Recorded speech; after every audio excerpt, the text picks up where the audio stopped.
커피나 타와 이년아. 군복 벗고 잠입한 여성 장군에게 역대급 하극상을 시전한 대령, 그 한마디의 부대는 물론 군 전체가 뒤집어지는 이야기입니다. 충청남도 계룡시 대한민국 국군의 심장부인 계룡대. 그 거대한 중추 속에서도 가장 서슬퍼런 기운이 감도는 곳은 단연 육군본부 감찰실이었다.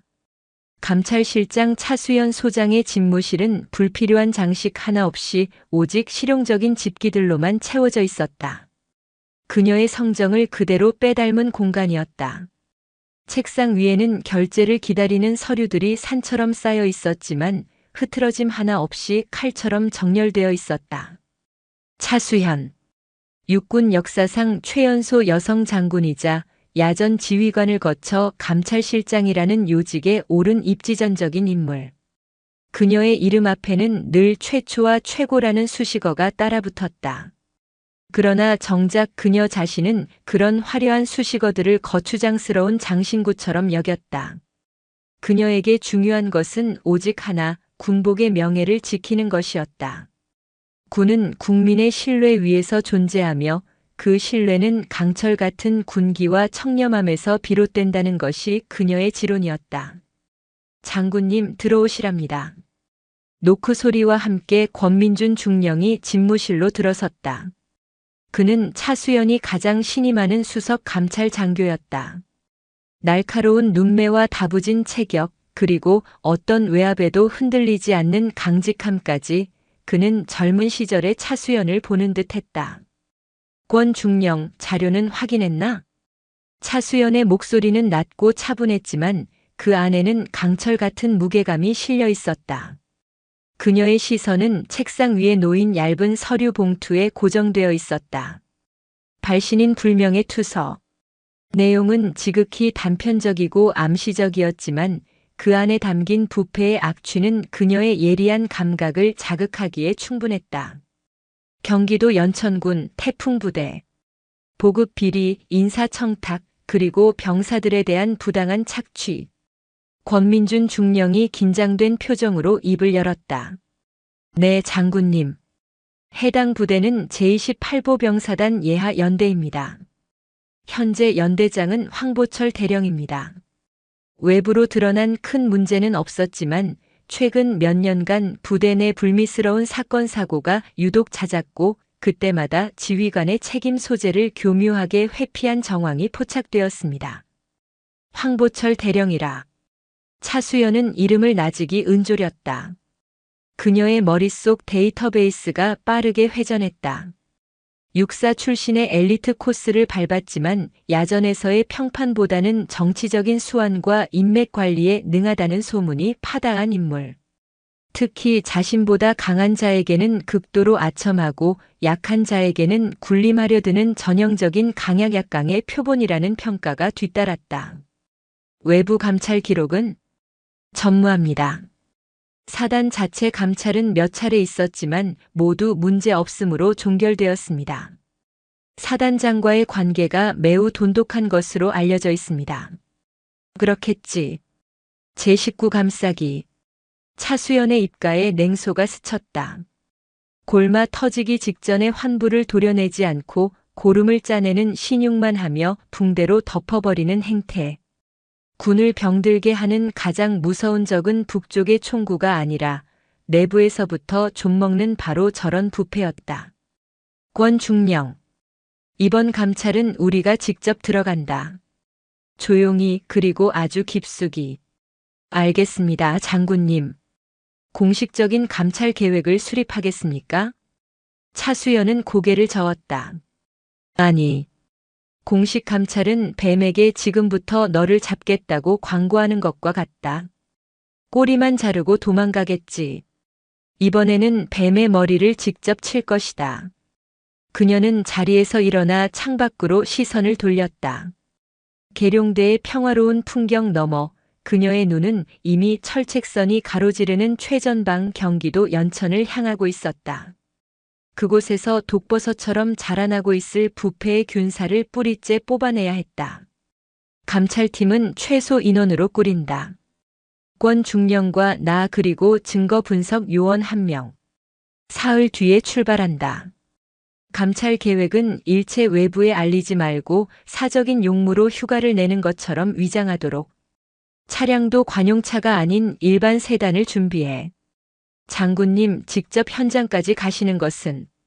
권민준 중령이 우려 섞인 표정을 지었다.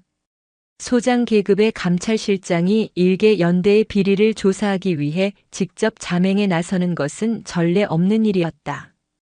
위험 부담도 컸다. 뱀의 소굴에 들어가려면 나 자신이 뱀보다 더 교활해져야 하는 법이다.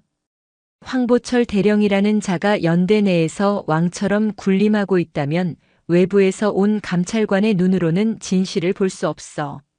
나 역시 군복을 벗고 계급장을 떼고 들어가야 그들의 민낯을 볼 수 있겠지. 차수연의 눈빛이 얼음장처럼 차갑게 빛났다. 그것은 사냥을 앞둔 최상위 포식자의 눈빛이었다. 부패한 군인들에게 그녀는 저승사자나 다름없었다. 그녀가 직접 칼을 뽑아 들었다는 것은 이번 사안을 결코 가볍게 여기지 않는다는 의미였다. 준비해 권중령. 연천의 겨울바람은 아주 찰 거야. 하지만 그보다 더 차가운 서리가 내리게 될 테니. 그녀의 선언은 조용한 집무실의 공기를 가르며 곧 다가올 피해 숙청을 예고하고 있었다. 강철로 만들어진 칼날이 녹슨 부분을 도려내기 위해 칼집에서 조용히 빠져나오고 있었다. 경기도 연천군. 휴전선과 인접한 이 최전방 지역은 늘 팽팽한 군사적 긴장감이 감돌았다. 그러나 제28보병사단 예하의 한 보병연대 황보철 대령이 지휘하는 이곳은 외부의 긴장감과는 사뭇 다른 종류의 공기로 가득 차 있었다. 그것은 바로 절대 권력자가 내뿜는 서슬퍼런 폭압과 그 아래에서 숨죽여야 하는 자들의 무거운 침묵이었다. 연대장 황보철 대령은 이곳에서 왕이었다. 그의 말 한마디는 법이었고 그의 심기는 곧 부대 전체의 분위기를 좌우했다. 그는 자신의 연대를 철저한 사유물로 여겼고 부대의 모든 인적, 물적 자원을 자신의 사리사욕을 채우는데 거리낌 없이 사용했다. 이봐, 이하은 중위. 연대장실을 울리는 고함 소리에 갓 임관한 지 얼마 안 된 정훈장교 이하은 중위가 흠칫 놀라며 자리에서 일어섰다. 그녀는 경직된 자세로 황보철 대령의 책상 앞으로 다가갔다. 네, 연대장님. 황보철 대령은 의자에 깊숙이 몸을 파묻은 채 다리를 꼬고 앉아 그녀를 아래 위로 훑어보았다. 그의 눈빛에는 노골적인 경멸과 무시가 담겨 있었다. 이번 주말에 군단장님 사모님들께서 부대 인근으로 나들이를 오신다는데 그거 준비는 잘 되어 가고 있나? 네, 보고 드린 대로 인근 관광지 안내 자료와 추천 맛집 리스트. 누가 그런 종이 쪼가리 따위를 물었나? 황보철이 책상을 쿵소리가 나게 내리쳤다. 이하은 중위의 어깨가 파르르 떨렸다. 여자들이 원하는 게 뭔지 아직도 몰라. 군대 밖에서는 뭘 하고 살았길래. 이렇게 눈치가 없어. 사모님들이 원하는 건 이런 딱딱한 보고서가 아니라 정성이라고, 정성. 연대장인 내가 직접 챙긴다는 그런 세심한 말이야. 알아들어? 알겠습니다. 다시 준비하겠습니다. 그리고 자네 복장은 그게 뭔가? 정훈장교라는 사람이 어디 시장 좌판에 앉아있는 아낙네처럼 하고 다녀서야 쓰겠나? 여군은 말이야 군복을 입어도 태가 나야 하는 거야. 자고로 여자란 곱고 아름다워야 대접을 받는 법이라고. 그렇게 칙칙하게 하고 다니니 누가 자넬 장교로 보겠나? 성희롱과 인격 모독이 아무렇지 않게 뒤섞인 폭언이었지만 이하은 중위는 그저 입술을 깨물며 고개를 숙일 뿐이었다. 이곳에서 연대장의 말에 토를 다는 것은 곧 군 생활의 종말을 의미했다. 이하은 중위가 굳은 얼굴로 연대장실을 나가자 황보철은 혀를 차며 옆에 서 있던 인사참모에게 말했다. 즉, 절에서 계집은 군대에 들여놓으면 안 된다는 거야. 감성팔이나 할 줄 알았지 제대로 일 처리하는 꼴을 못 봤어. 무슨 여군 인력 확충이야, 확충은. 전투력만 갉아먹는 짓이지. 그의 여성 혐오는 이미 부대 내에 파다하게 알려진 사실이었다. 그는 여군들을 장교나 부사관이 아닌 그저 부대의 구색을 맞추기 위한 장식품 정도로 취급했다.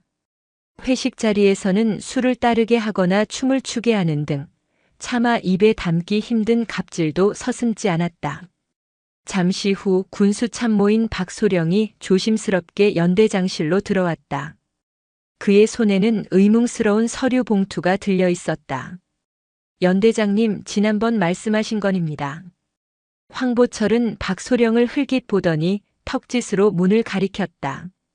박소령이 재빨리 문을 잠그자 황보철은 그제야 몸을 일으켜 봉투를 받아들었다. 봉투 안에는 두툼한 현금 뭉치가 들어 있었다. 이번에 새로 들여온 전투화 말입니다. 장병들 보급용으로 나온 물량의 3할 정도를 빼돌려 외부로 유출했습니다.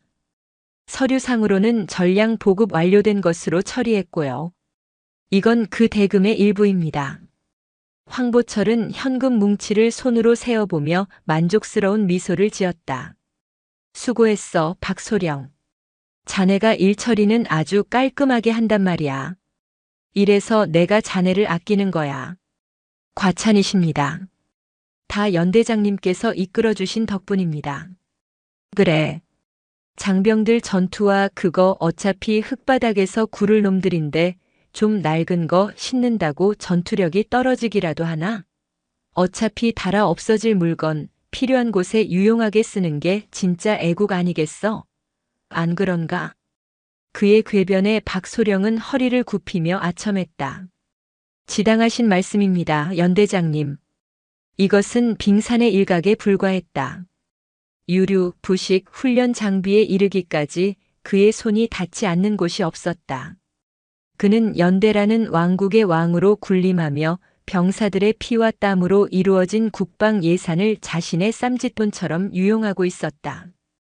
그의 부패 네트워크는 거미줄처럼 연대 전체에 퍼져 있었고 그에게 충성하며 부스러기를 받아먹는 간부들이 그의 충실한 신하 노릇을 하고 있었다. 그는 자신의 왕국이 영원할 것이라 믿어 의심치 않았다. 사단장은 그의 오랜 선배였고 군단과 군사령부에도 그가 쌓아올린 인맥들이 든든한 방패가 되어주고 있었다. 감히 누가 이 철옹성에 돌을 던질 수 있겠는가? 그는 코웃음을 쳤다. 감찰? 그저 요식행위에 불과했다. 미리 정보를 받고 며칠간 서류를 조작하고 청소만 잘 해놓으면 그만이었다. 그날 오후 그는 새로 지었다는 간부 휴게소 소파에 몸을 파묻었다. 최고급 가죽 소파와 대리석 테이블, 값비싼 커피 머신까지. 병사들의 생활관은 낡고 비가 새는 곳도 있었지만 그의 휴식 공간은 특급 호텔 라운지 부럽지 않았다. 그는 자신의 권력과 부가 만들어낸 이 달콤한 공간을 만끽하며 곧 굴러들어올 또 다른 검은 돈을 계산하고 있었다. 그는 몰랐다. 자신의 왕국을 송두리째 무너뜨릴 차가운 강철 칼날이 바로 자신의 턱 밑까지 다가오고 있다는 사실을. 며칠 뒤 연천의 하늘은 잔뜩 찌푸려 있었다. 금방이라도 차가운 겨울비가 쏟아질 듯한 날씨였다. 연대 위병소를 통과하는 검은색 세단 한 대에는 누구의 시선도 머물지 않았다. 민간인 방문객 차량으로 보였기 때문이다. 운전석에는 권민준 중령이, 조수석에는 차수연 소장이 앉아 있었다. 군복 대신 몸에 잘 맞는 짙은 회색의 비즈니스 슈트를 입은 그녀는 예리한 눈빛으로 창밖의 부대 풍경을 샅샅이 훑었다. 그녀의 눈은 단순한 풍경이 아닌 부대의 상태를 말해주는 증거들을 읽어내고 있었다. 페인트가 벗겨진 낡은 막사 건물, 군데군데 깊게 팬 연병장, 그리고 무엇보다 생기 없이 무표정한 얼굴로 지나가는 병사들의 모습. 잘 관리되는 부대 특유의 활기와 팽팽한 긴장감은 어디에서도 찾아볼 수 없었다. 겉만 번지르르하게 꾸며놓고 속은 썩어 문드러지고 있군. 차수연이 나직이 은졸였다. 권민준 중령은 말없이 고개만 끄덕였다. 두 사람은 부대 내 복지회관 근처에 차를 세우고 외부 용역업체 직원 행세를 하며 자연스럽게 부대 안으로 섞여 들어갔다. 그들의 첫 번째 목표는 최근 호화롭게 리모델링했다는 간부 휴게소였다. 부대의 재정 상태와 지휘관의 관심사가 어디에 쏠려 있는지를 가장 명확하게 보여주는 상징적인 장소였기 때문이다. 간부 휴게소는 소문대로였다. 최고급 원목 마감재와 은은한 조명, 보기에도 수백만 원은 좋게 넘어 보이는 안락의자와 커피 머신, 창밖으로 보이는 낡은 병사 생활관과 극명한 대조를 이루는 모습에 차수연의 미간이 절로 찌푸려졌다. 커피 한 잔 하시겠습니까?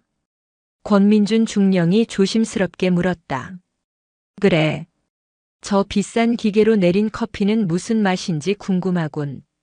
차수연은 창가 근처 테이블에 자리를 잡고 앉았다. 권민준 중령이 커피를 내리는 동안 그녀는 휴게소 내부를 천천히 둘러보며 보이지 않는 증거들을 수집했다. 벽에 걸린 고가의 그림, 특정 브랜드의 로고가 선명한 고급 오디오 시스템. 모두 정상적인 부대 예산으로는 구비하기 힘든 물건들이었다. 그때였다. 휴게소 문이 거칠게 열리며 황보철 대령이 씩씩거리는 표정으로 들어왔다. 그의 뒤로는 안절부절 못하는 작전 참모가 따라붙었다. 이 빌어먹을 놈의 새끼들, 보고서 하나 제대로 쓰는 놈이 없어. 머리에 똥만 가득 찬 것들. 그는 들어오자마자 욕설을 퍼부으며 자신의 분노를 과시했다. 휴게소 안에 있던 몇몇 간부들은 황급히 자리에서 일어나 그에게 경례했지만 그는 눈길조차 주지 않았다. 그의 시선은 곧 창가에 홀로 앉아있는 차수연에게로 향했다. 그는 위아래로 그녀를 훑어보았다. 몸에 딱 붙는 세련된 정장, 우아하게 커피잔을 들고 있는 모습. 그는 순간적으로 이곳이 군대라는 사실을 잊었다. 그의 머릿속에서 그녀는 그저 외부에서 들어온 젊은 여자일 뿐이었다. 그리고 그의 삐뚤어진 가치관은 그 여자를 함부로 대해도 되는 대상으로 규정했다. 어이. 그가 턱짓으로 차수연을 가리키며 작전 참모에게 물었다. 저건 또 뭐야? 어느 놈이 부대 안에 다방 레지까지 불러들였어? 여기가 무슨 물장사 하는 곳인 줄 아나? 다방 레지. 그 시대착 오적이고 모욕적인 단어가 휴게소 전체에 울려 퍼졌다. 커피를 들고 오던 권민준 중령의 얼굴이 새하얗게 질렸다. 그는 당장이라도 뛰어가서 저 오만한 대령의 멱살을 잡고 싶었지만 차수연의 미동 없는 뒷모습에 발을 뗄 수 없었다. 황보철은 성큼성큼 차수연에게로 다가갔다. 그는 그녀가 자신의 위세에 눌려 벌벌 떨며 용서를 구할 것이라 예상했다. 야.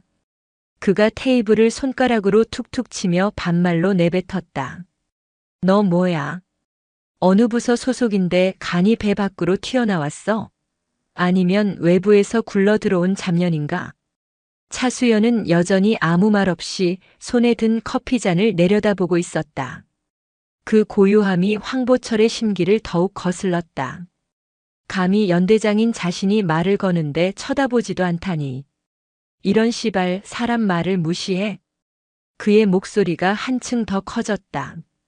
어디서 굴러먹던 값싼 년인지는 몰라도 여긴 내년 같은 게 커피 마시면서 노닥거릴 장소가 아니야. 당장 안 꺼져? 몸 팔러 온 거 아니면 썩 꺼지라고. 그의 입에서 상상조차 할 수 없는 폭언이 쏟아져 나왔다. 주변의 간부들은 사색이 되어 어쩔 줄 몰라 했지만 누구 하나 감히 그를 말리지 못했다. 아, 그래. 커피. 황보철은 비웃음을 흘리며 말했다. 보아하니 커피는 좀 탈 줄 아는 모양인데 잘 됐군. 당장 가서 나 마실 커피 한 잔 진하게 말아와. 내년이 마시는 그딴 싸구려 말고 최고급 원두로. 그리고 내가 뭔데 그 자리에 앉아 있어? 여긴 부대 간부들이 쉬는 곳이야. 넌 저기 구석에 찌그러져 있든지 아니면 당장 커피나 타와, 이년아. 그의 폭언이 절정에 달했을 때 마침내 차수연이 천천히 고개를 들었다. 그리고 그녀의 눈과 황보철의 눈이 마주쳤다. 황보철은 순간 숨을 멈췄다. 그가 마주한 것은 겁에 질린 여자의 눈이 아니었다. 그것은 분노나 증오를 넘어 모든 감정이 제거된 듯한 차가운 강철의 빛을 뿜어내는 절대자의 눈빛이었다. 깊이를 알 수 없는 심연과도 같은 그 눈동자는 자신을 향해 지저대는 미물을 관찰하는 듯 고요하고 서늘하게 그를 응시하고 있었다. 그 압도적인 기세에 눌려 황보철은 자신도 모르게 뒷걸음질 칠 뻔했다. 차수연은 들고 있던 커피잔을 탁 소리가 나게 테이블 위에 내려놓았다. 그 작은 소리가 마치 천둥처럼 휴게소의 모든 소음을 집어삼켰다.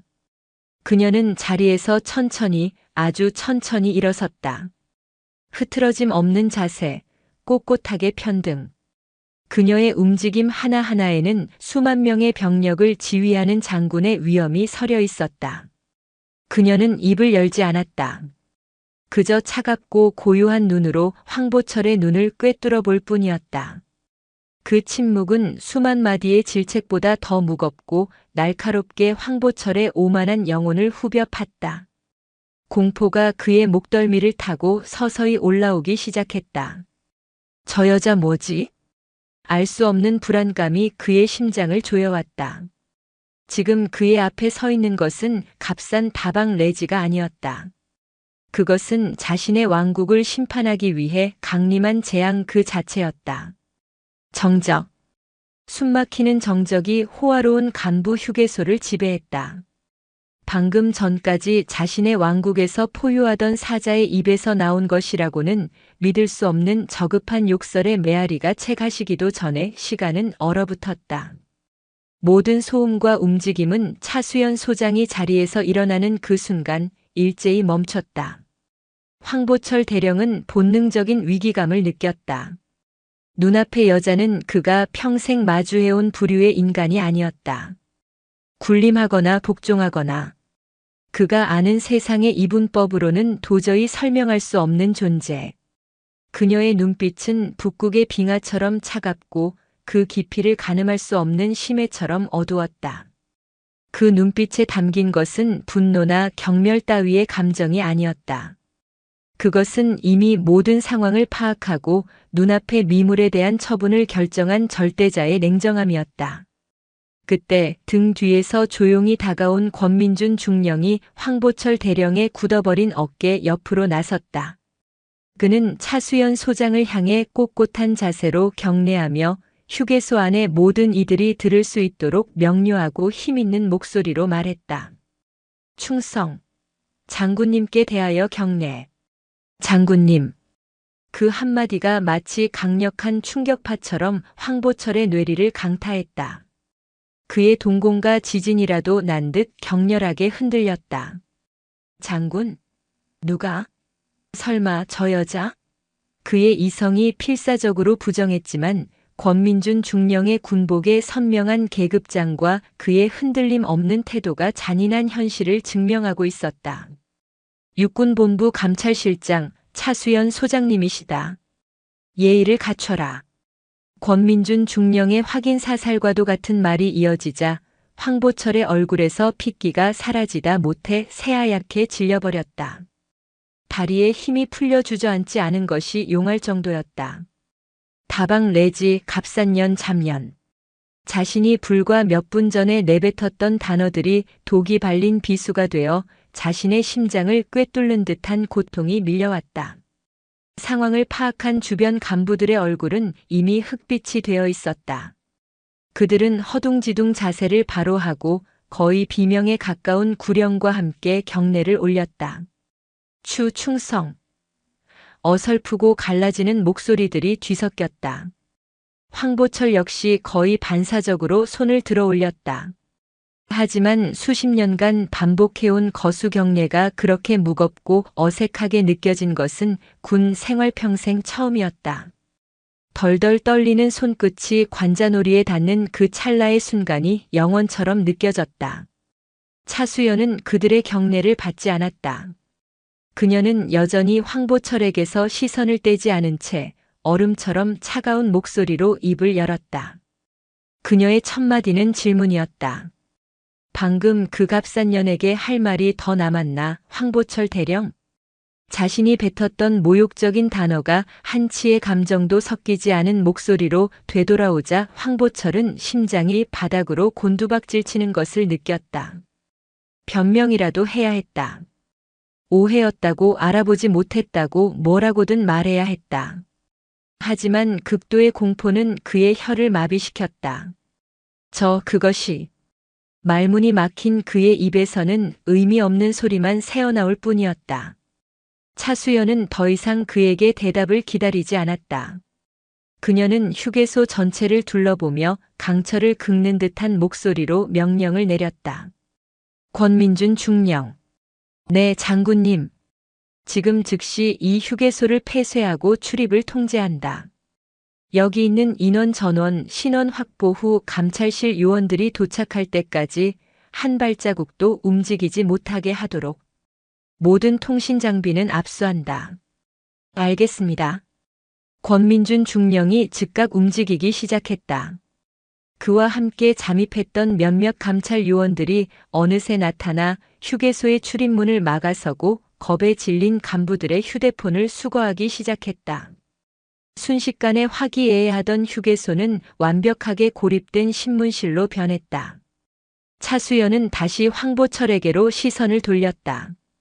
그녀의 시선은 이제 단순한 관찰을 넘어 그의 영혼을 해부하는 메스와도 같았다. 대령. 네. 장군님. 자네는 방금 나 개인에게 모욕을 준 것이 아니다. 그대는 대한민국 육군 장군의 계급을, 그리고 그 계급이 상징하는 군의 명예와 기강을 스스로 짓밟았다. 일개 연대장이 육군본부 감찰실장의 면전에서조차 저런 저급한 언행을 서슴지 않는데 과연 보이지 않는 곳에서는 어떤 추태를 부리고 있을지 불을 보듯 뻔하군. 그녀의 말 한마디 한마디는 서리발처럼 날카롭게 황보철의 가슴에 박혔다. 그는 고개를 들지 못하고 바닥만 내려다보았다. 그의 머릿속은 이미 아비규환이었다. 끝났다. 모든 것이 끝났다. 때마침 주말 행사 준비 상황을 보고하기 위해 휴게소로 들어서던 이하은 중위가 얼어붙은 분위기를 감지하고 문 앞에서 멈춰섰다. 그녀의 눈에 들어온 것은 평소 하늘처럼 여기던 연대장이 죄인처럼 고개를 숙이고 서 있는 모습과 그 앞에 서서 압도적인 위엄을 내뿜는 낯선 여성이었다. 그리고 그녀는 곧 그 여성이 누구인지를 깨달았다. 군 내부 언론을 통해 몇 번 보았던 모든 여군의 우상이자 전설인 차수연 장군이었다. 이하은 중위는 자신도 모르게 숨을 삼켰다. 자신을 비롯한 수많은 부대원들을 괴롭히던 저 오만한 폭군이 다른 누군가 앞에서 저렇게 무력한 모습을 보일 수 있다는 사실이 비현실적으로 느껴졌다. 동시에 그녀의 마음속 깊은 곳에서 뜨거운 무언가가 꿀렁이며 차오르기 시작했다. 그것은 억압받던 자의 서름이자 정의가 실현될지도 모른다는 희미한 희망이었다. 차수연은 그런 이하은 중위의 존재를 놓치지 않았다. 그녀는 황보철에게서 시선을 잠시 거두고 이하은 중위를 향해 부드럽지만 단호한 목소리로 말했다. 이리 오게, 중위. 이하은 중위는 자신을 불렀다는 사실에 놀라 잠시 머뭇거리다 이내 정신을 차리고 차수연의 앞으로 다가가 경례했다. 충성. 중위 이하은. 그래.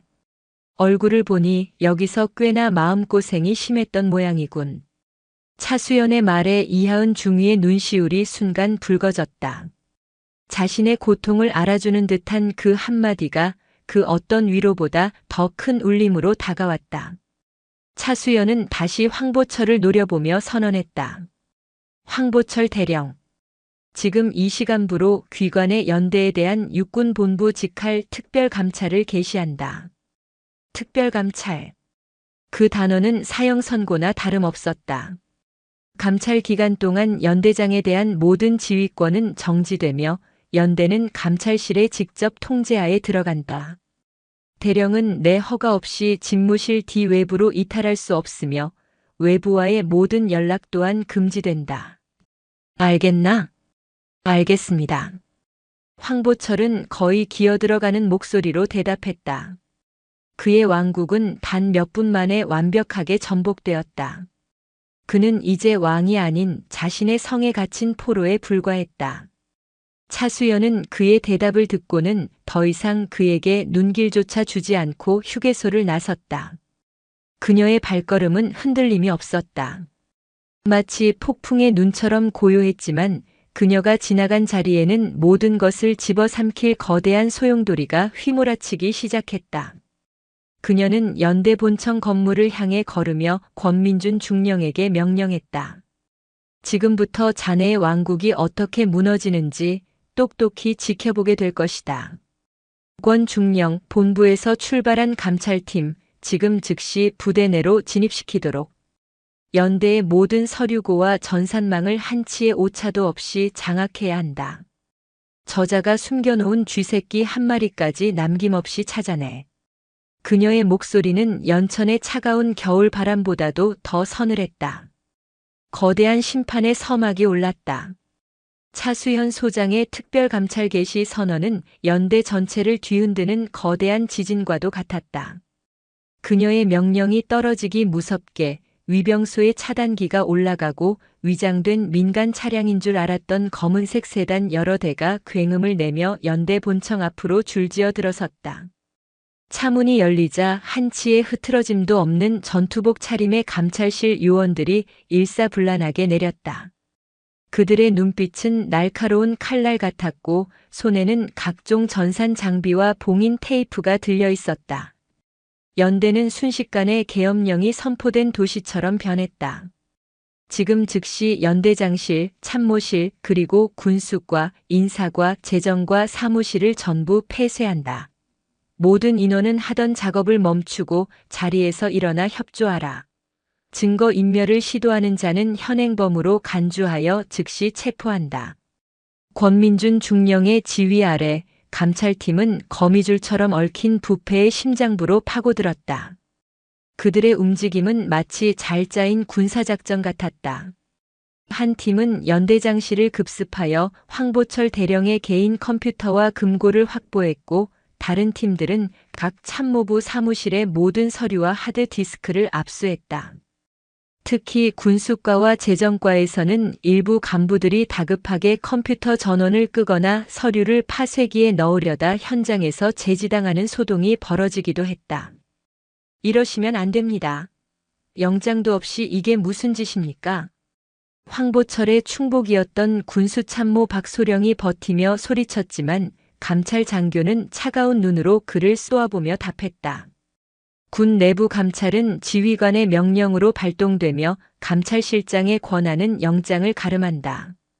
더 이상 공무집행을 방해할 시 군형법에 따라 가중 처벌될 것임을 명심하시오 소령. 그 서슬 퍼런 경고에 박소령은 입을 다물 수밖에 없었다.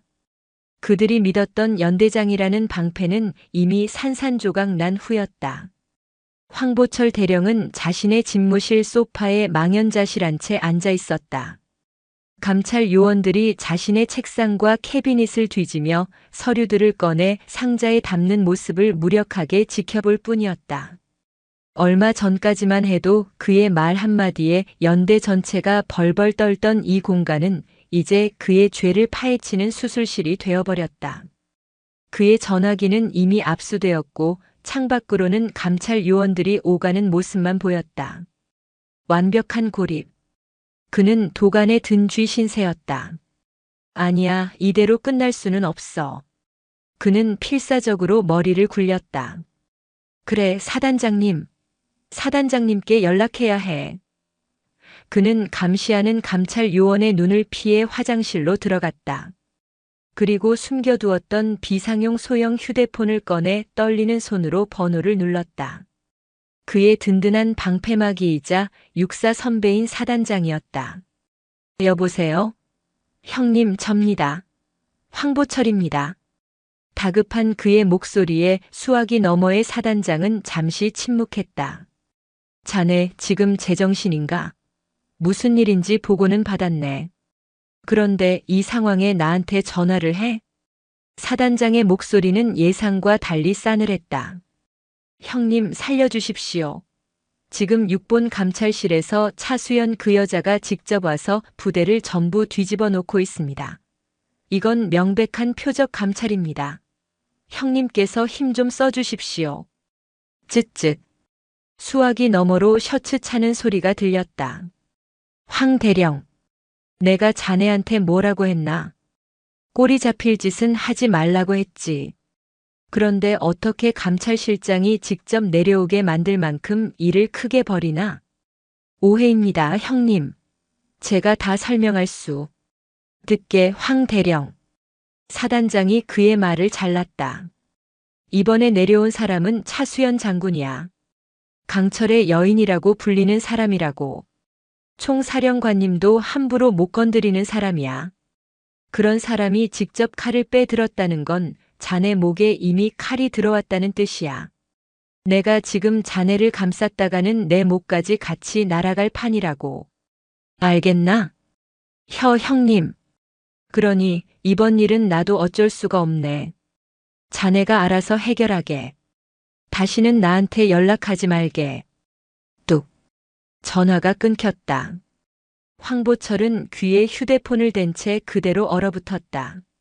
마지막 동아줄이라고 믿었던 존재에게서 들려온 것은 차가운 거절과 외면이었다. 그 순간 그는 깨달았다. 자신이 쌓아 올렸다고 믿었던 인맥과 관계라는 것이 얼마나 허망하고 이기적인 모래성이었는지를. 위기 앞에서는 모두가 자신을 버리고 돌아설 것이라는 냉혹한 현실을. 절망이 그의 온몸을 덮쳤다. 한편 연대 본청의 작은 회의실들은 임시 신문실로 변해 있었다. 황보철의 핵심 측근들이었던 간부들이 차례대로 불려들어가 조사를 받았다. 감찰팀은 이미 확보한 자료들을 토대로 그들의 비리 혐의를 하나씩 짚으며 압박했다. 박소령, 이 서류에 대해 설명해 보시죠. 작년에 보급된 신형 전투화 500쪽의 행방이 묘연합니다. 서류상으로는 전 장병에게 지급 완료된 것으로 되어 있지만 실제로는 2등병부터 상병까지 대부분의 병사들이 낡은 구형 전투화를 신고 있습니다. 그 500쪽 어디로 갔습니까? 박소령은 식은땀을 흘리며 필사적으로 부인했다. 그것은 착오가 있었던 것 같습니다. 제가 다시 확인해 보겠습니다. 하지만 감찰 장교는 그의 변명을 비웃으며 또 다른 서류를 내밀었다. 착오라고요? 그럼 이 거래 명세서는 뭡니까? 민간 군용품 업자와 소령님이 수십 차례에 걸쳐 거액의 현금을 거래한 기록입니다. 전투화가 사라진 시점과 정확히 일치하는군요. 박소령의 얼굴이 하얗게 질렸다. 그들의 감찰은 소문으로만 듣던 것과는 차원이 달랐다. 이미 모든 것을 알고 있다는 듯 정확한 증거를 들이밀며 급소를 찔러왔다. 연대의 분위기는 급격하게 변하고 있었다. 지금까지 황보철 대령의 포갑 아래 숨죽여 지내던 병사들과 양심적인 간부들 사이에서는 조심스러운 기대감이 피어올랐다. 권민준 중령이 설치한 익명 제보 시스템에는 지난 몇 년간 묵혀왔던 비리와 부조리에 대한 고발이 쏟아지기 시작했다. 간부들이 병사들 부식으로 나온 라면과 과자들을 빼돌려 자신들의 회식에 사용했습니다. 주말 외박 통제 권한을 남용하여 자신의 밭일을 돕는 병사들에게만 특혜를 주었습니다. 여군 장교에게 상습적으로 성희롱과 인격 모독 발언을 일삼았습니다. 익명의 목소리들은 거대한 강물이 되어 황보철의 철옹성을 향해 밀려들었다. 성벽 곳곳에 균열이 가기 시작했고 그 틈으로 진실의 빛이 새어들어오고 있었다. 차수연 소장은 임시 지휘소로 사용하고 있는 회의실에서 실시간으로 보고를 받으며 전체 상황을 지휘했다. 그녀의 책상 위에는 황보철 왕국의 범죄 목록이 시시각각으로 쌓여가고 있었다.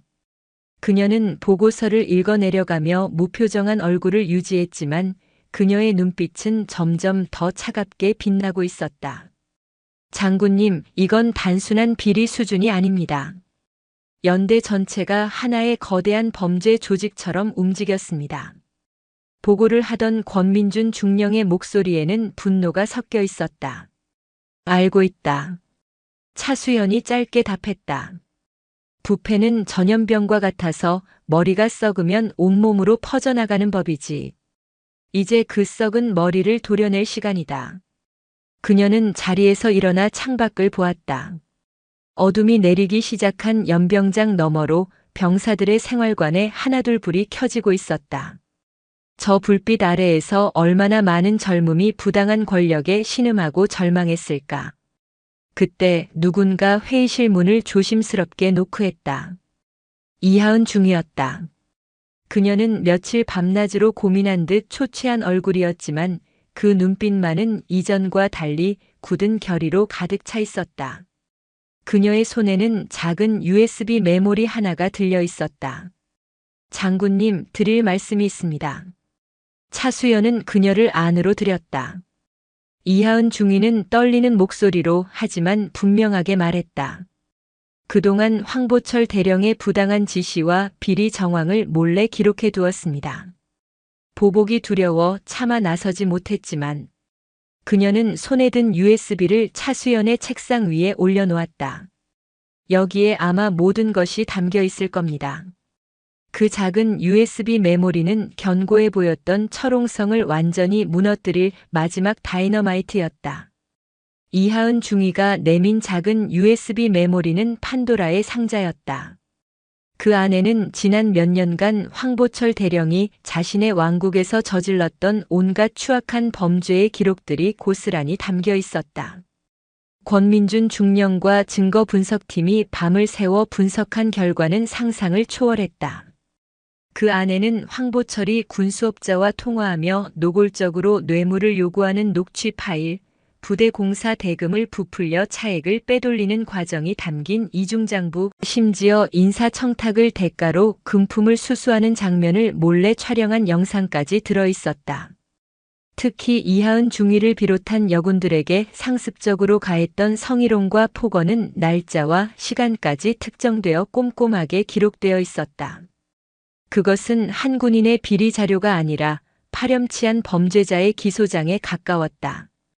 이 정도일 줄은 몰랐습니다. 분석 결과를 보고하는 권민준 중령의 얼굴은 분노와 허탈함으로 굳어 있었다.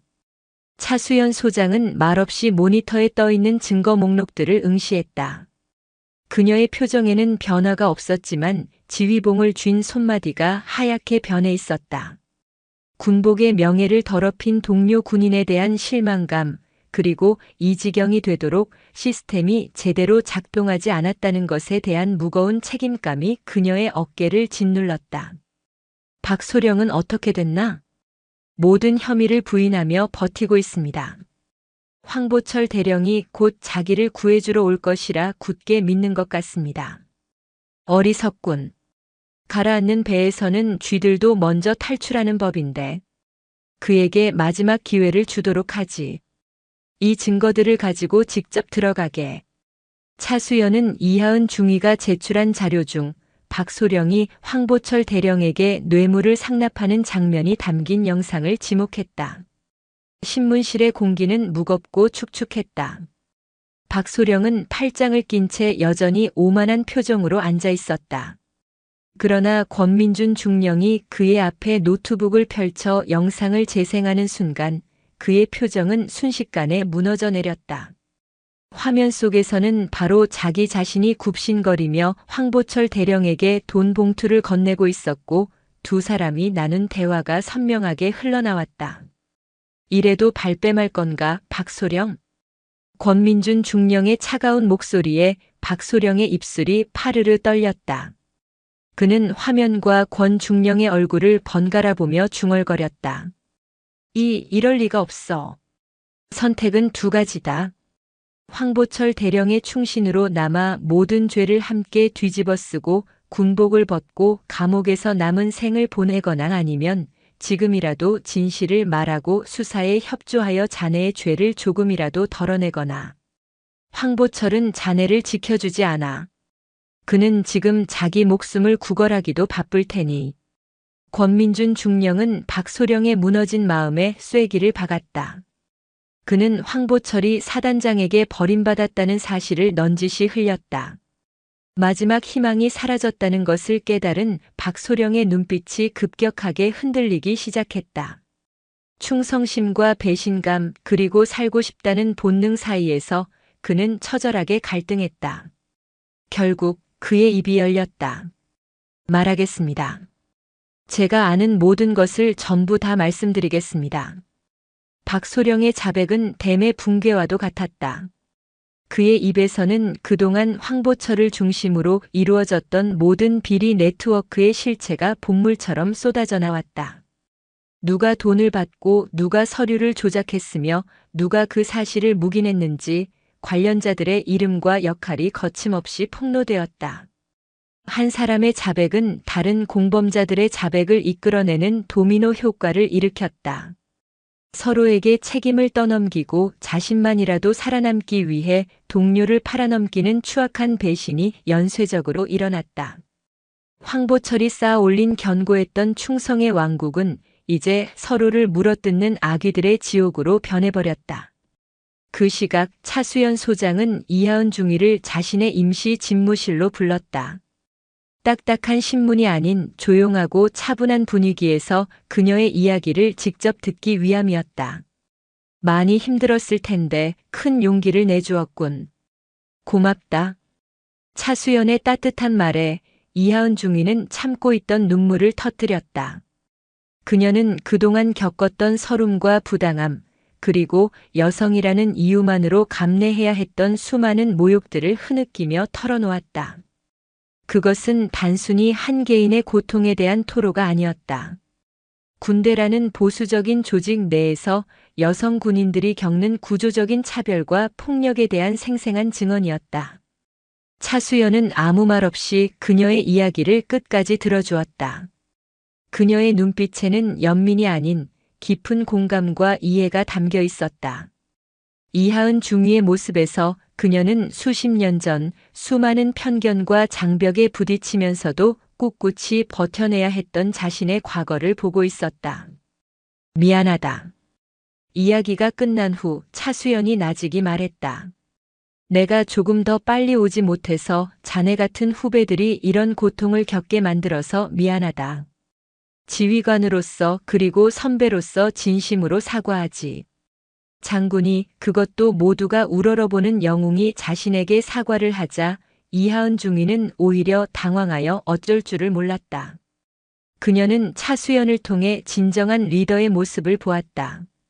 권위로 짓누르는 것이 아니라 부하의 아픔에 공감하고 함께 책임지려는 모습.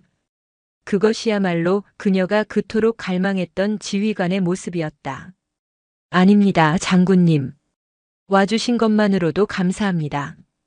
이하은 중위는 눈물을 닦고 굳은 의지가 담긴 얼굴로 말했다. 그녀는 더 이상 나약한 피해자가 아니었다. 불의에 맞서 진실의 목소리를 낸 용감한 군인이었다. 모든 증거와 진술이 확보되었다. 황보철의 범죄 혐의는 수십 가지에 달했으며 그 액수는 일개 연대의 예산을 초과할 정도였다. 연루된 간부들만 해도 수십 명에 이르렀다. 이제 마지막 절차만이 남아 있었다. 권민준 중령이 모든 서류를 정리하여 차수연에게 보고했다. 장군님, 모든 증거 확보와 관련자 조사가 끝났습니다.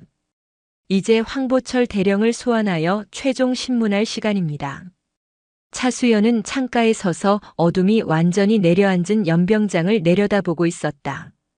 낮의 소라는 온데간데 없이 부대는 무거운 침묵에 잠겨 있었다.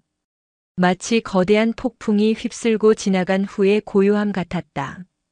그녀는 천천히 몸을 돌려 권민준 중령을 마주 보았다.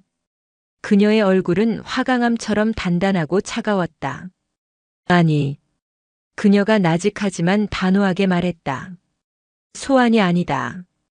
그녀는 책상 위에 놓인 수사 결과 보고서와 황보철 대령의 신병에 대한 서류에 결재하며 마지막 명령을 내렸다. 체포다. 지금 즉시 군사경찰을 투입하여 황보철 대령을 직권남용, 뇌물수수, 군용물 절도, 성추행 및 모욕죄 등 현행범으로 긴급 체포하도록. 그것은 더 이상 감찰이 아닌 범죄자에 대한 법의 심판을 집행하겠다는 선언이었다. 이제 왕국의 몰락을 넘어 죄인에 대한 단죄가 시작될 터였다. 어둠이 짙게 깔린 연대의 밤은 폭풍 전야처럼 고요했다. 그러나 그 침묵 아래에서는 거대한 단죄의 절차가 차갑고 정밀하게 진행되고 있었다. 차수현 소장의 체포 명령이 떨어지자 계룡대에서 대기하고 있던 육군 중앙수사단 소속 군사경찰들이 어둠을 뚫고 연천으로 향했다. 그들은 일반 병사들이나 간부들과는 그 분위기부터 달랐다. 한치의 오차도 없이 다려진 제복 감정을 읽을 수 없는 강철 같은 표정, 그리고 허리에 찬 권총과 수갑은 그들이 단순한 군인이 아니라 군의를 집행하는 살아있는 법 그 자체임을 보여주고 있었다. 연대 본청에 도착한 군사경찰들은 권민준 중령의 인솔하에 한치의 망설임도 없이 연대장실로 향했다. 복도를 울리는 그들의 절도 있는 군화 소리는 마치 황보철의 삶의 종언을 고하는 장송곡처럼 들렸다. 그 시각 자신의 집무실에 감금되어 있던 황보철 대령은 애써 태어난 척하고 있었다. 그는 아직도 현실을 받아들이지 못했다. 이건 쇼다. 차수현 그 독한 여자가 나를 겁주기 위해 벌이는 일종의 기싸움일 뿐이야. 사단장님께서 아니면 군단의 더 높은 분들께서 곧 이 부당한 노름을 멈춰주실 것이다. 그는 그렇게 스스로를 위로하며 곧 모든 것이 정상으로 돌아갈 것이라는 헛된 희망에 매달려 있었다. 쾅쾅쾅. 집무실 문을 두드리는 소리는 예의 따위는 안중에도 없다는 듯 거칠고 위압적이었다. 누구야? 황보철은 자신도 모르게 권위적인 목소리를 냈다. 그러나 문을 열고 들어온 것은 그의 부하가 아니었다. 헌병 완장을 찬 군사경찰 수사팀장이었고 그의 뒤로는 서슬 퍼런 눈빛의 군사경찰들이 도열해 있었다. 그리고 그들 옆에는 권민준 중령이 차가운 얼굴로 서 있었다. 지금 뭐 하는 짓인가? 여긴 연대장실이야. 누가 함부로. 황보철이 고함을 치며 일어나려던 순간 권민준 중령이 앞으로 나서며 차갑게 말했다. 황보철 대령.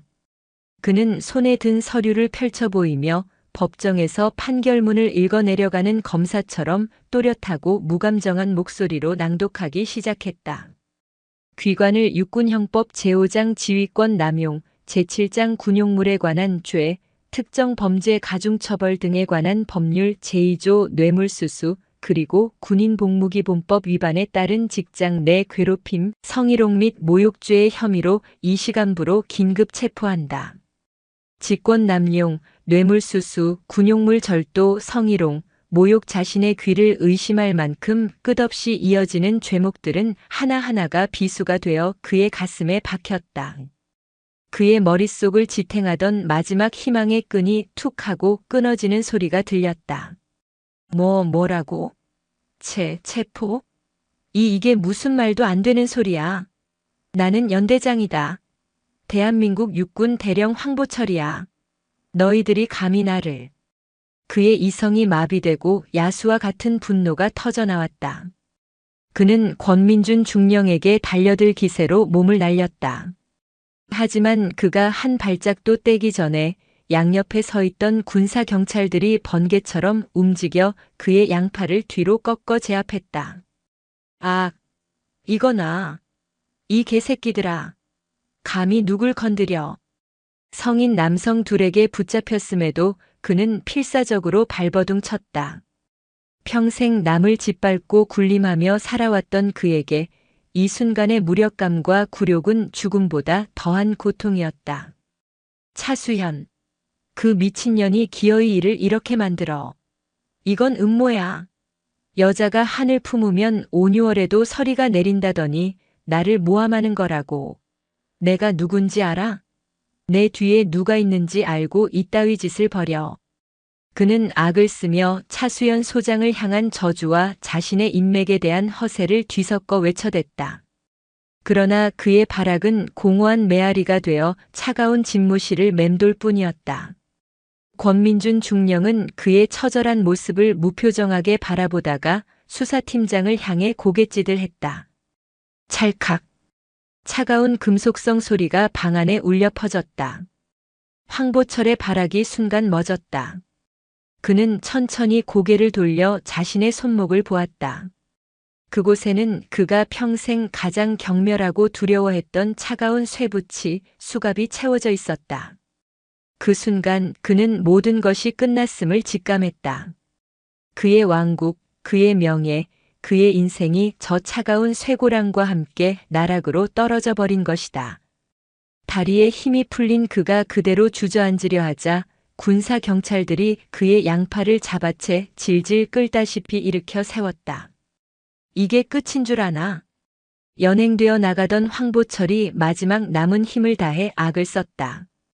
그의 눈은 핏발이 선 채 권민준 중령 너머에 보이지 않는 존재 차수연을 향하고 있었다. 나 혼자 죽을 것 같아? 이 모든 게 내 머리에서 나왔을 것 같냔 말이다. 장군님, 진짜 윗선은 따로 있단 말이다. 두고 봐. 내년 목에도 곧 밧줄이 걸릴 테니까. 그의 마지막 외침은 단순한 저주가 아니었다. 그것은 이 부패의 뿌리가 더 깊고 어두운 곳에 연결되어 있음을 암시하는 독이 묻은 폭로였다. 황보철이 군사 경찰들에게 끌려 연대 본청 밖으로 나왔을 때 그곳에는 수많은 연대 장병들이 침묵 속에 그 광경을 지켜보고 있었다. 그들의 눈빛은 다양했다. 통쾌함, 연민, 충격, 그리고 안도. 특히 그 무리 속에는 이하은 중위도 서 있었다. 그녀는 괴물처럼 포효하다가 이제는 초라한 죄인이 되어 끌려가는 황보철의 뒷모습을 보며 복수심보다는 깊은 슬픔을 느꼈다. 한때는 모두의 존경을 받는 지휘관이 될 수도 있었을 한 군인이 자신의 탐욕과 오만으로 인해 어떻게 파멸해 가는지를 똑똑히 목격하고 있었다. 이것은 한 개인의 몰락이자 군이 앓고 있던 깊은 병의 환부가 터져나온 순간이었다. 수갑을 찬 황보철이 호송 차량에 태워지고 차량이 어둠 속으로 사라졌다. 그제야 연대를 짓누르던 무거운 공기가 조금은 가벼워지는 듯 했다. 그러나 차수연 소장은 자신의 임시 집무실 창밖을 내다보며 조금 전 황보철이 남긴 마지막 말을 곱씹고 있었다. 진짜 윗선은 따로 있다. 그녀는 알고 있었다. 이것은 끝이 아니라 이제부터가 진짜 시작이라는 것을. 썩은 가지 하나를 잘라낸 것이 아니라 거대한 부패의 뿌리를 향한 더 깊고 위험한 싸움을 시작해야 할 시간이었다. 황보철 대령이 체포되어 연대를 떠난 다음 날 아침 부대의 공기는 전날과는 확연히 달랐다. 밤새 내린 서리가 녹아내리며 드러난 대지처럼 부대를 짓누르던 폭압적인 공포는 사라졌지만 그 자리에는 어색한 정적과 불확실한 미래에 대한 불안감이 감돌았다. 병사들은 삼삼오오 모여 수군거렸고 간부들은 서로의 눈치를 보며 앞으로 닥칠 후폭풍의 크기를 가늠하려 애썼다. 왕을 잃은 왕국은 혼란스러웠다. 바로 그때 연대 전체의 방송이 울려 퍼졌다. 연대 전 장병은 10분 내로 연병장에 집합할 것. 복장은 전투복, 개인 화기 및 장구류는 휴대하지 말 것. 다시 한번 전파한다. 차수연 소장의 지시였다. 잠시 후 연병장에는 연대의 모든 병력이 도열했다. 그들의 얼굴에는 긴장과 호기심이 뒤섞여 있었다. 단상 위에는 지휘봉 하나만을 든 채 차수연 소장이 홀로 서 있었다. 그녀의 뒤로는 권민준 중령을 비롯한 감찰팀이 서 있었지만 그들은 마치 그림자처럼 존재감을 드러내지 않았다. 지금 이 순간 연병장의 모든 시선은 오직 차수연, 그녀 한 사람에게로 향해 있었다. 마이크 앞에 선 그녀는 잠시 아무 말 없이 연병장을 가득 메운 장병들의 얼굴을 하나하나 눈에 담는 듯 천천히 둘러보았다. 그 시선은 날카롭기보다는 깊었고 차갑기보다는 무거웠다. 마침내 그녀가 입을 열었다. 그녀의 목소리는 마이크를 통해 증폭되어 연병장 전체를 가득 메웠다. 나는 육군본부 감찰실장 소장 차수연이다. 그녀는 거두절미하고 자신을 밝혔다. 지난 며칠간 이 부대는 큰 혼란을 겪었다. 여러분이 믿고 따라야 할 지휘관이 군복의 명예를 더럽히고 자신의 사리사욕을 채우는 범죄를 저질렀다. 그 결과 그는 어젯밤 군사경찰에 의해 체포되었다. 여러분이 그동안 겪었을 부당함과 고통, 그리고 군에 대한 실망감에 대해 나는 지휘관의 한 사람이자 여러분의 선배로서 깊은 유감과 함께 무거운 책임감을 느낀다. 그녀는 고개를 숙였다. 장군이, 그것도 소장이 사병들 앞에서 고개를 숙이는 파격적인 모습에 연병장은 순간 술렁였다. 하지만 그녀가 다시 고개를 들었을 때 그녀의 눈빛은 이전보다 훨씬 더 강렬하게 빛나고 있었다. 썩은 가지를 잘라내는 아픔이 따르더라도 우리는 병든 나무를 외면해서는 안 된다. 군의 진짜 주인은 특정 지휘관이나 장군이 아니다. 바로 조국을 위해 청춘을 바치는 여기 있는 여러분, 장병 한 사람 한 사람이 바로 이 군의 주인이다. 지휘관은 여러분 위에 군림하는 왕이 아니라 여러분이 안전하게 임무를 완수하고 건강하게 가족의 품으로 돌아갈 수 있도록 길을 열어주는 안내자일 뿐이다. 그녀의 목소리에는 강한 힘이 실려 있었다. 장병들의 눈빛이 조금씩 변하기 시작했다. 나는 오늘 이 자리에서 여러분에게 약속한다. 첫째, 이번 사태에 연루된 모든 부패한 자들은 지휘고하를 막론하고 모두 찾아내어 군법에 따라 엄중히 처벌할 것이다. 둘째, 부당하게 빼앗겼던 여러분의 권리와 복지를 모두 정상으로 되돌리고 오히려 이전보다 더 나은 환경에서 복무할 수 있도록 만들겠다. 셋째, 다시는 이 땅의 그 어떤 부대에서도 지휘관이 부하를 인격적으로 모독하고 사유물처럼 부리는 일이 없도록 뼈를 깎는 각오로 군의 문화를 바꾸어 나가겠다. 그녀의 선언은 단순한 연설이 아니었다. 그것은 무너진 군의 명예를 다시 세우고 상처받은 장병들의 마음을 치유하려는 한 진정한 군인의 굳은 맹세였다. 여러분은 대한민국 육군의 가장 자랑스러운 아들들이다. 그 자부심을 잃지 마라. 고개 숙이지 말고 어깨를 펴라. 그리고 지금부터는 나를 믿고 새로운 연대장이 부임할 때까지 나의 지시에 따라주길 바란다. 이상. 연설이 끝나자 연병장에는 잠시 정적이 흘렀다. 그리고 이내 누군가 먼저랄 것도 없이 박수를 치기 시작했다. 박수 소리는 점차 커져 연천의 하늘을 뒤흔드는 거대한 함성과 열기로 변했다. 그것은 지난 시간의 서름을 씻어내는 눈물 섞인 환호이자 새로운 희망에 대한 뜨거운 응답이었다. 연설을 마친 차수연은 즉시 후속 조치에 착수했다. 황보철의 측근으로 비리에 가담했던 간부들은 모두 직위 해제되어 조사를 받았고 그 빈자리에는 능력 있고 청렴한 젊은 장교들이 임시로 임명되었다.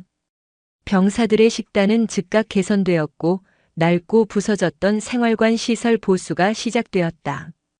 이하은 중위는 정훈 장교로서 병사들의 사기 진작과 심리 안정을 위한 프로그램을 주도하며 자신의 능력을 마음껏 펼치기 시작했다.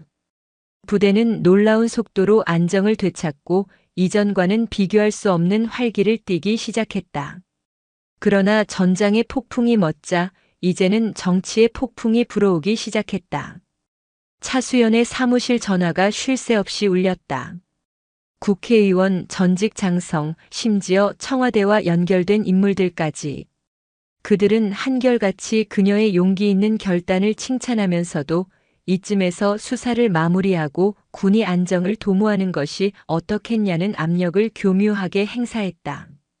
황보철이 마지막에 외쳤던 윗선의 실체가 거대한 압력의 파도가 되어 그녀를 덮쳐오기 시작한 것이다.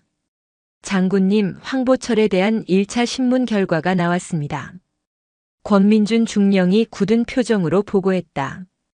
예상대로 그는 모든 것을 자백하는 대가로 윗선에 대한 정보를 털어놓았습니다. 그는 지난 몇 년간 정기적으로 거액의 상납금을 28사단장인 임태규 소장에게 바쳐왔다고 합니다. 임태규 소장. 황보철의 육사 선배이자 군내에서 대표적인 정치 군인으로 손꼽히는 인물이었다. 차수연은 그 이름을 듣는 순간 이 싸움이 연대 수준에서 끝나지 않을 것임을 직감했다. 증거는 황보철이 비밀리에 관리해온 차명 계좌의 거래 내역과 상납 날짜와 금액이 상세히 기록된 비망록을 확보했습니다. 결정적인 증거입니다. 권민준 중령의 보고가 끝나자마자 차수연의 책상 위에 놓인 전화기가 다시 울렸다. 발신자 표시 제한.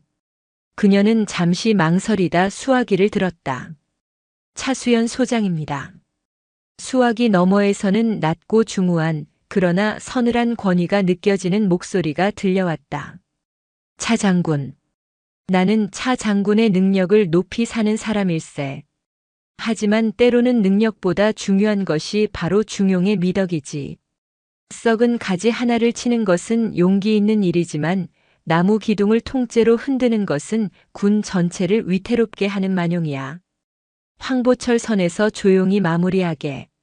그게 차 장군 본인을 위한 길이기도 할 걸세. 그것은 회유이자 명백한 협박이었다. 차수연은 잠시 눈을 감았다. 그녀의 뇌리에는 연병장에 도열해 있던 수많은 젊은 병사들의 얼굴이 스쳐 지나갔다.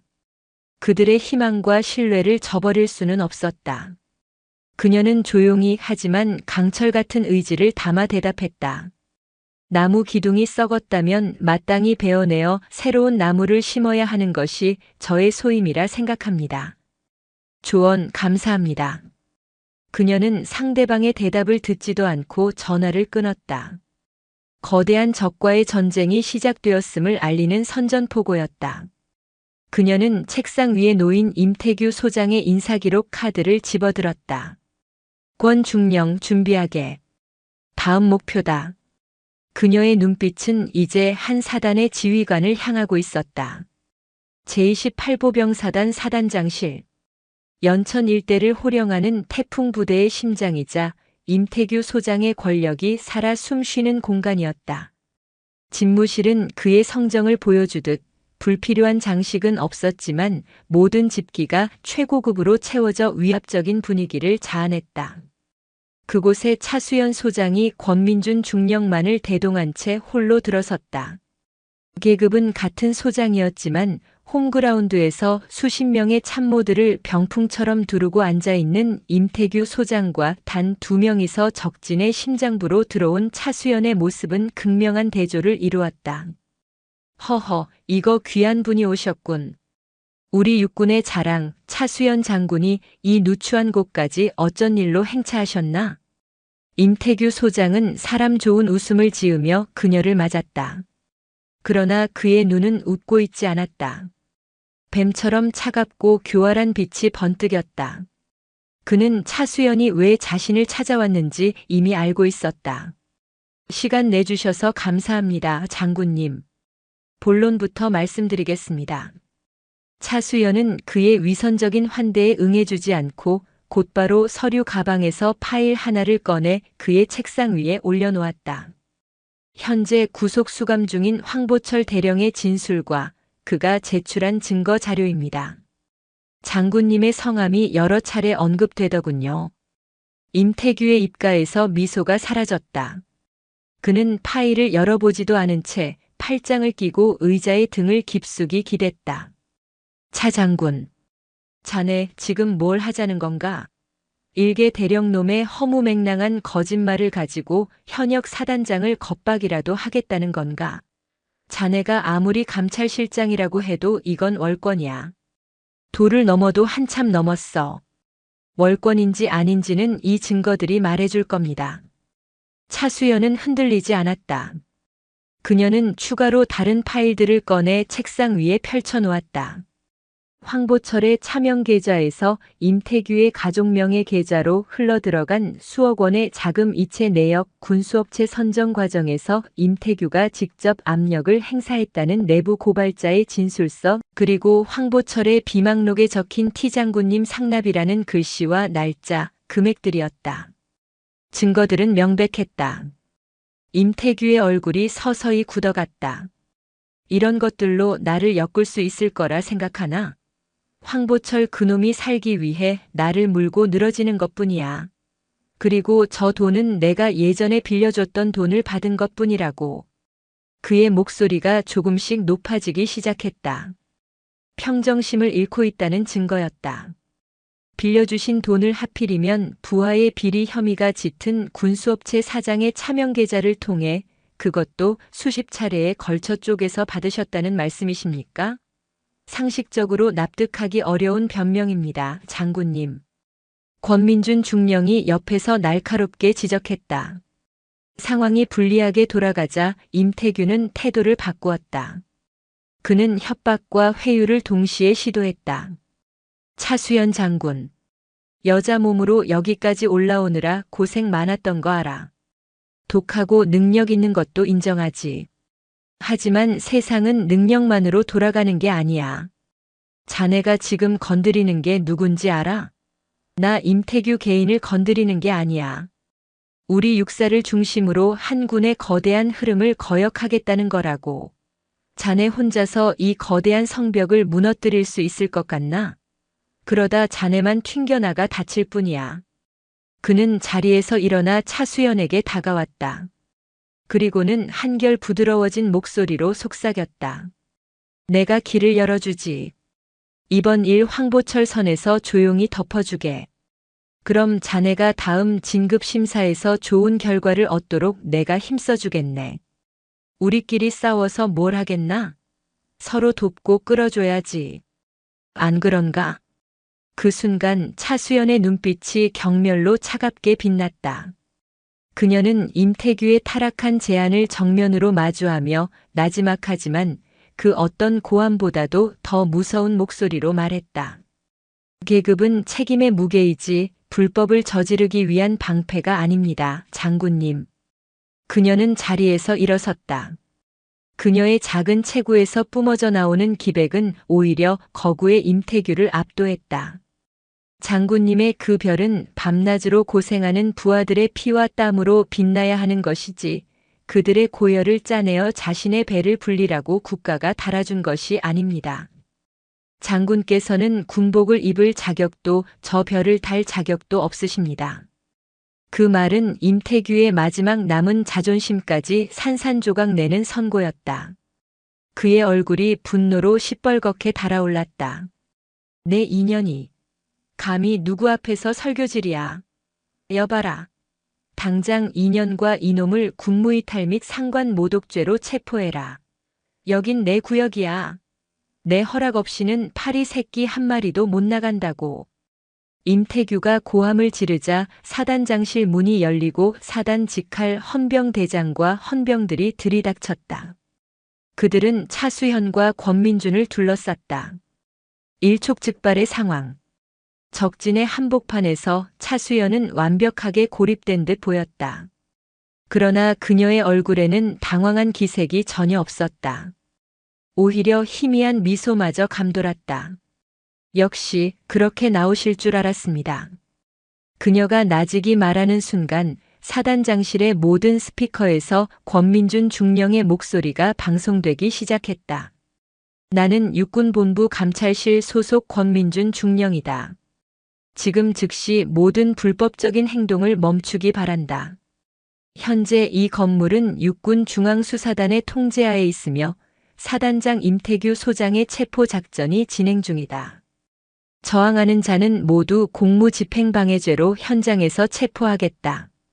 임태규와 그의 헌병들이 경악하여 창밖을 내다보았다.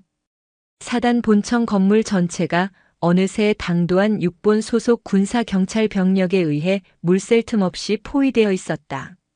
차수연이 그를 만나러 들어온 것은 단순한 면담이 아니라 호랑이를 잡기 위해 직접 호랑이 굴로 들어온 미끼였던 것이다. 모든 것이 끝났다. 임태규는 허탈하게 자리에 주저앉았다. 자신이 평생을 바쳐 쌓아 올린 성이 자신보다 젊은 여성 장군의 치밀한 계획 앞에 허무하게 무너져 내리는 순간이었다. 육본 군사 경찰들이 집무실로 들어와 저항을 포기한 임태규의 팔에 수갑을 채웠다. 또 하나의 별이 그렇게 부패의 오욕 속에 추락하고 있었다. 모든 상황이 정리된 후 차수연은 걸려오는 전화를 받았다. 얼마 전 그녀에게 경고를 했던 바로 그 발신자 표시 제한 번호였다. 차수연 장군 일을 너무 크게 벌이는군. 적당히 하라는 내 경고 못 들었나? 수화기 너머의 목소리는 분노를 애써 억누르고 있었다. 차수연은 창밖으로 수갑을 찬 채 끌려나가는 임태규의 모습을 내려다보며 차갑게 대답했다. 경고 잘 들었습니다. 그래서 답신을 드리는 겁니다. 당신이 누구인지는 모르겠지만 당신의 썩은 뿌리가 뽑힐 때까지 나는 멈추지 않을 겁니다. 그녀는 전화를 끊었다. 더 거대한 적이 어둠 속에서 마침내 그 모습을 드러내기 시작했다. 진짜 전쟁은 지금부터였다. 임태규 소장의 체포는 군 전체를 강타한 지진이었다. 현역 사단장이, 그것도 육사 출신의 핵심 엘리트가 비리 혐의로 수갑을 차는 모습이 언론을 통해 대대적으로 보도되자 군의 위신은 바닥으로 추락했다.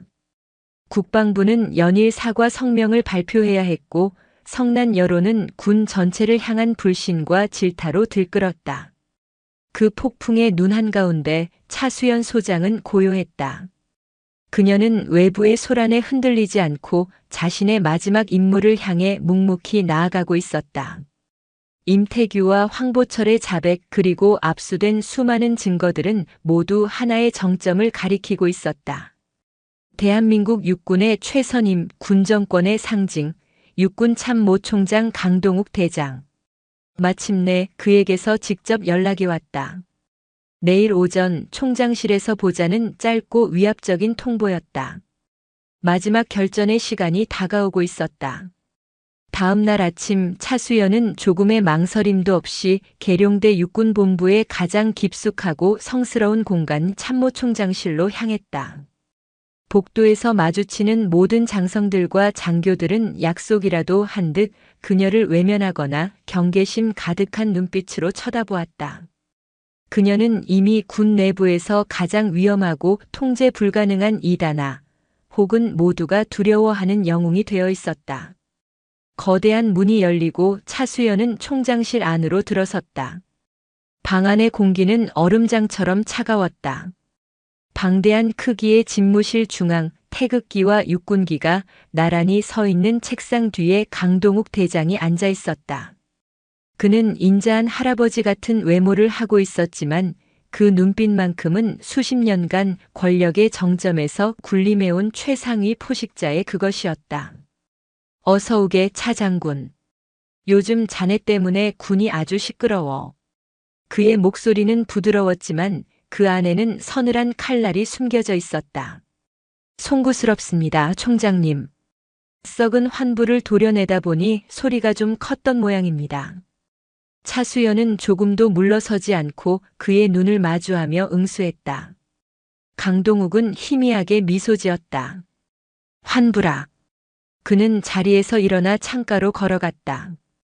계룡대의 평화로운 전경을 내려다보며 그는 마치 먼 옛날 이야기를 하듯 입을 열었다. 차 장군, 군대라는 조직이 뭘로 움직이는지 아나?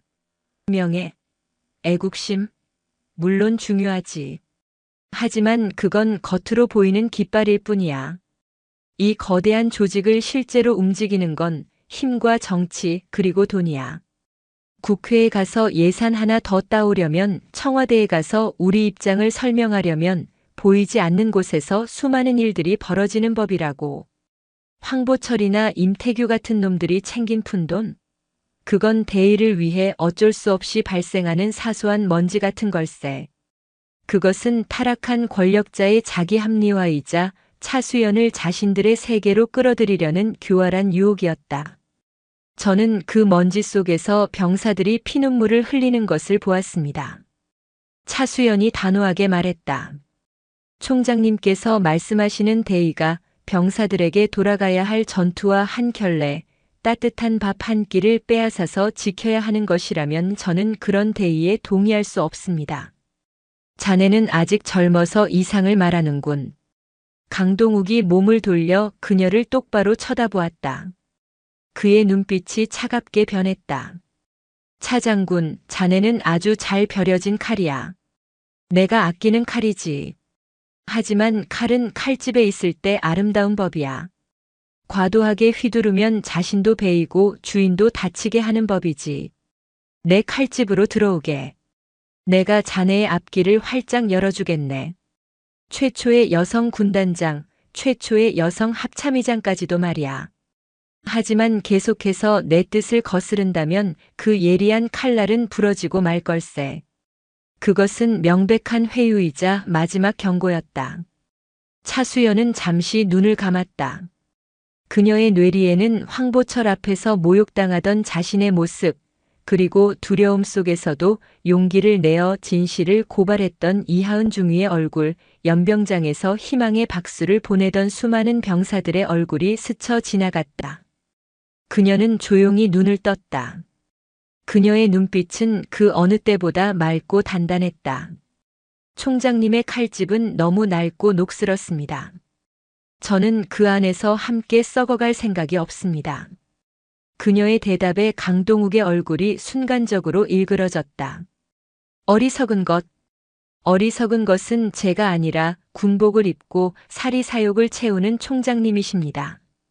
총장님께서 말씀하시는 그 대의를 위해 조성된 비자금이 결국 총장님의 퇴임 후 정치 입문을 위한 실탄으로 사용되고 있다는 사실을 제가 모를 것 같으십니까? 차수연이 마지막 패를 던졌다. 그녀의 감찰팀은 임태규의 비자금 흐름을 역추적하여 그 돈이 결국 강동욱 대장의 측근들이 관리하는 여러 개의 차명 계좌로 흘러들어간 사실을 밝혀냈던 것이다. 강동욱의 얼굴이 새하얗게 질렸다. 그는 이빨 사이로 분노 섞인 목소리를 내뱉었다. 내년이 기어이 넘어선 안 될 선을 넘는구나. 좋다. 오늘부로 너를 보직 해임하고 군 기강 문란 및 하극상 혐의로 징계위원회에 회부하겠다. 내 군복을 벗겨 감옥에 쳐넣어주마. 내 힘이 어느 정도인지 똑똑히 보여주지. 그가 수화기를 들어 헌병감을 호출하려는 순간이었다.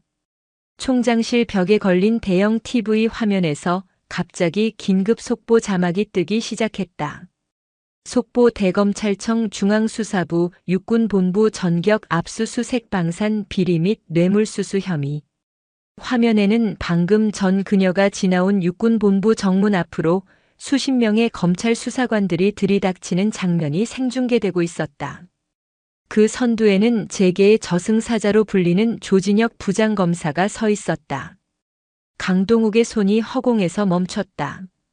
그의 눈이 믿을 수 없다는 듯 TV 화면과 차수연의 얼굴을 번갈아 보았다. 차수연은 자신의 마지막이자 가장 강력한 카드를 설명했다. 총장님, 저는 군인입니다.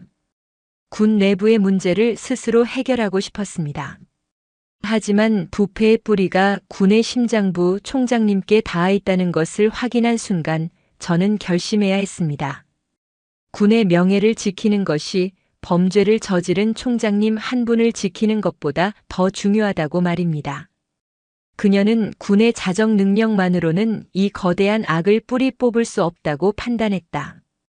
그래서 그녀는 대통령에게 직접 모든 사실을 보고하는 한편 민간 사법기관인 검찰의 수사 협조를 요청했던 것이다.